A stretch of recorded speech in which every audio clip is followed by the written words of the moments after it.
cepillamos aquí normal, así, de arrastre, y lo mismo arriba, de arrastre. Ahora para el otro lado, lo mismo, y para abajo igual. ¿Qué falta cepillar? A ver, ¿quién me enseña qué falta cepillar? Y aquí adelante, aquí arriba, no hemos cepillado. Hay que cepillar arriba. Con lo que masticamos los alimentos, tenemos que cepillarlo igual. Cepillamos, cepillamos, arriba también. Pero también nos falta la parte de adentro. Entonces ponemos el cepillo así y cepillamos adentro. Ya, ahora ¿qué falta? Lo último. Ari ya me dijo, ¿qué falta? ¿Qué es lo que faltaba? ¿Qué dijeron que faltaba? La lengua. Muy bien. Ahora saca la lengua. La lengua, ¿cómo la vamos a cepillar? ¿Así? No, así, sacando todo para afuera, porque si hacemos así, todo lo que estamos sacando lo vamos a volver a meter. Vamos a cepillar así, hacia afuera, todo hacia afuera. ¿Entendieron, chicos? Sí. ¿Seguro?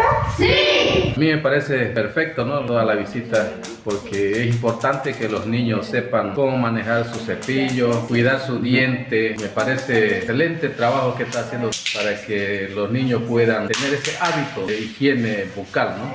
Felicitarlos, ¿no? Por este día que están aquí haciendo su trabajo de seguimiento, de mantenimiento con todo su equipo, ¿no? Es importante, ¿no? Que como salud y educación sea un trabajo coordinado. No va muy lejos la salud de educación. Como estamos aquí, una nueva comunidad, una nueva unidad educativa, y si vamos así hacia adelante, yo creo que vamos a ir fortaleciendo más a la comunidad.